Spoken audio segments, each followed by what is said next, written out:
हरि ओम। मन्नाथ श्री जगन्नाथ मद्गुरु श्री जगद्गुरु ममात्मा सर्वभूतात्मा तस्मै श्री गुरवे नमः। ओम तमादिदेव करुणानिधानं तमालवर्णं सुहितावतारम्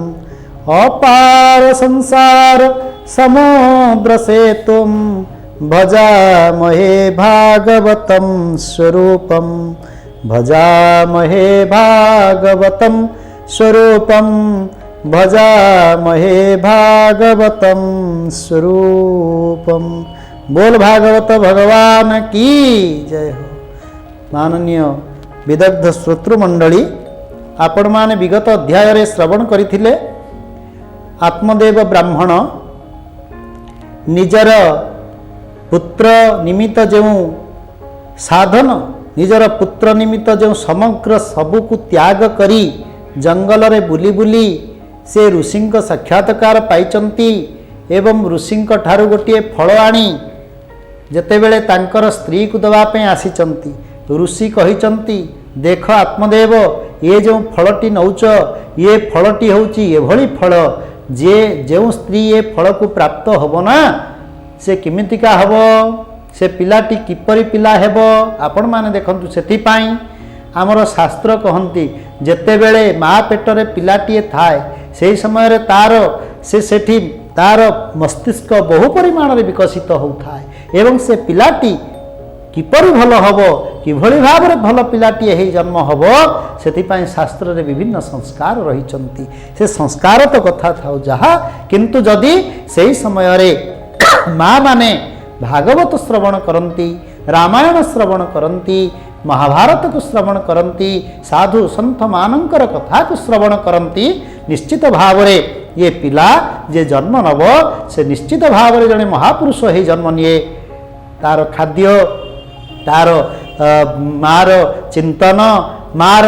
समस्त प्रकार भावना ये पिलाटी उपरे पड़ी थाए, गर्भस्थ पिला उपरे पड़ी थाए। आपण माने देखिबे जेतेबेले जन्म नौचंती सुभद्रांकर पुत्र जन्म नौचंती अभिमन्यु से किपरि मातृगर्भरु ही ये समस्त कथा युद्ध कौशल को शिखुचंती। तेणु पिला माने मातृ पेटरे मातृ गर्भरे थिला समय रे पुत्र हो बा कन्या से कौन करे बहु किछि जिनस को सेठी ही से संग्रह करि थाए, तार मन भितर से भावना रही जाई थाए। तेणु माँ मानकर पाई आज ये जगत गोटे भल संतानटीए जन्म दबा पाई, गोटे रामंकर पुरुषोत्तम रामंकर जन्म नवा पाई ये जगत जदि जगत जन्म दिए ताले सही भली गोटे माँ हवा दरकार। सही भली माँटीए हेले तो गोटे रामंक परि पुत्र जन्म नब। तेबे आज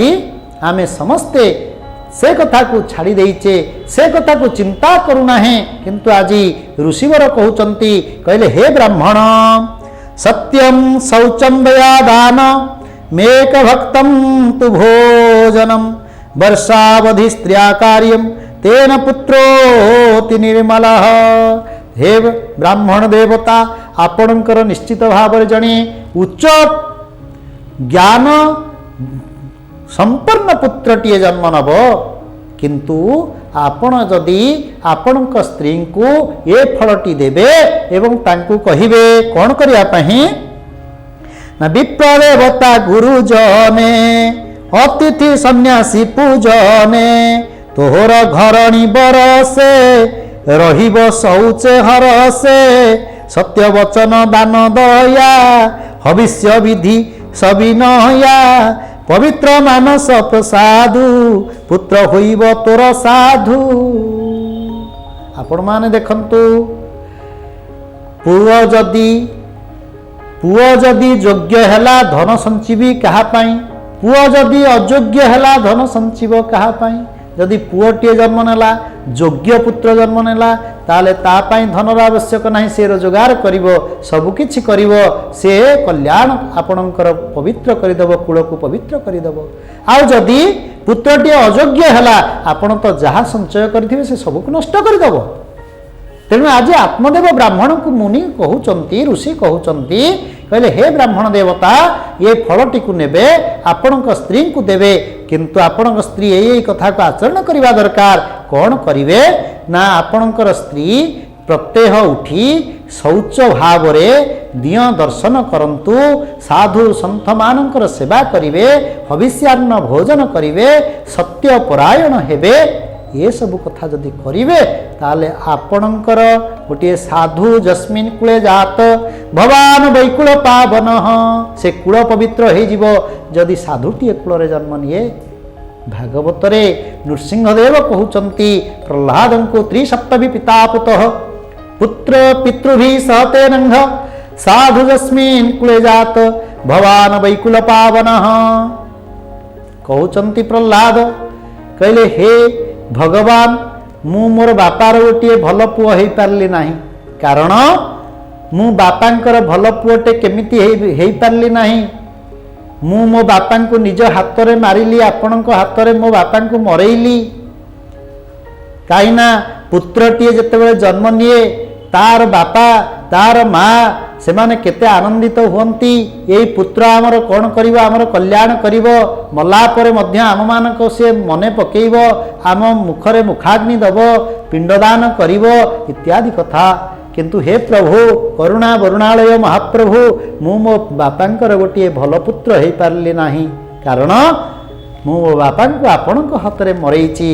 ये कथा जो शुणी दौरान ना भगवान कहउचंती अरे प्रह्लाद त्रिसप्तभी पिता पुतः पितृभि सहते नंघ तुम भलिया साधु जो कूल जन्म निए ना अरे तुमर बापा मो हाथ में मरीचंती वैकुंठ प्राप्त होइचंती केवल तुम्हें नुहे तुमर आसंता त्रिसप्तभी 7 तिरी 21 त्रिसप्त माने 7 तिरी 21 पुरुष पर्यंत समस्ते भगवान चरणारविंद प्राप्ति हेवे एथिरे संदेह नाही बोल भक्तवत्सल भगवान की जय हो तेबे आज ऋषि कहउचंती हे ब्राह्मण देवता आपणकर स्त्री शौचादि सबु बेले शौचादि रहिबे यही कथा जदि करंती ताले गोटे साधु पुत्र जन्म ग्रहण करिवो किंतु आपण जानती आत्मदेव ब्राह्मणंकर स्त्री धुंधुली बा धुंधुकारी से धुंधुली से केबे हेले कौन करू नथिला शौच कर्म इत्यादि किछि ता पाखरे नथिला से सदा सर्वदा मिछ कहूथिला अन्य मानक प्रतारणा करुथिला स्वामींकर सेवा करू नथिला से सत्यपरायण नथिला आज कौन हेची धुंधुली पाखरे पहुंचीचंती आत्मदेव ब्राह्मण दौचंती से फलटी को जेतेबेले फलटी को दौचंती ना धुंधुली को कहउचंती कहले हे धुंधुली देख यही फलटी को तुम्हें खाइब ये फलटी को खाइले या कार्य करिवो हविष्यान्न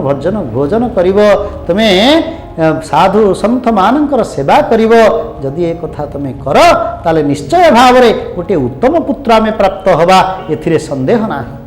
किंतु धुंधुली पड़गले चिंतारे आपण माने जानती पतनात् त्रायति इति पत्नी जे पतनरु स्वामी को त्राण करे जे स्वामी को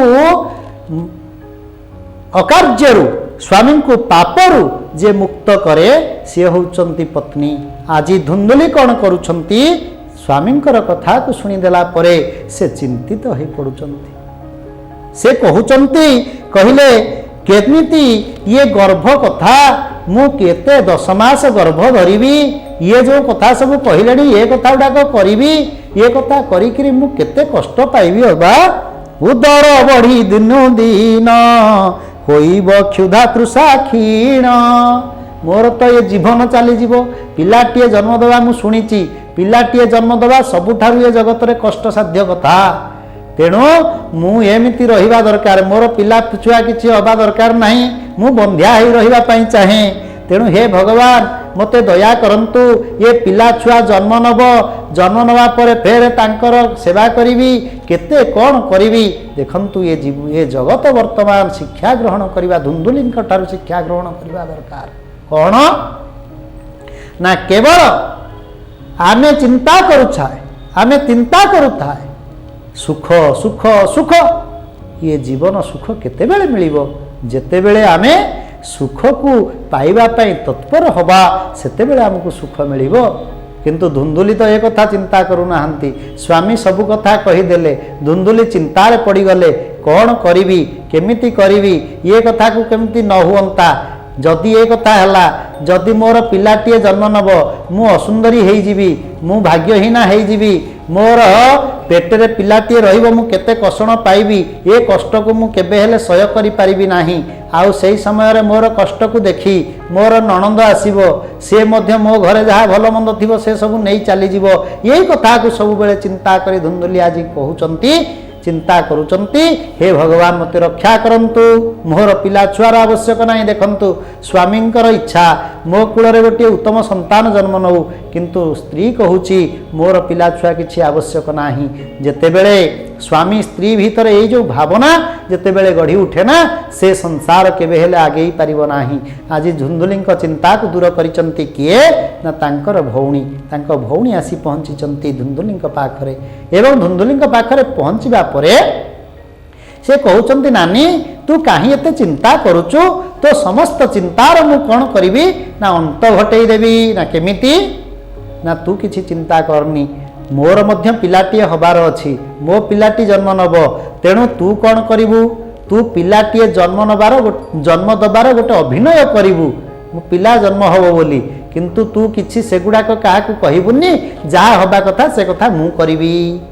ବୋଲ ସଚ୍ଚିଦାନନ୍ଦ ଭଗବାନ କି ଜୟ। ତାହେଲେ ଆଜି ଫଳଟିକୁ ଧୁନ୍ଦୁଲି ନ ଖାଇ କ'ଣ କଲେ? ଆଜି ତ ସମୟ ହେଇଯାଇଛି, ଆମେ ଆସନ୍ତା ଅଧ୍ୟାୟକୁ ସେ କଥାକୁ ଆଲୋଚନା କରିବା। ବୋଲ ଜଗନ୍ନାଥ ଭଗବାନ କି ଜୟ। ଜୟ ଜଗନ୍ନାଥ।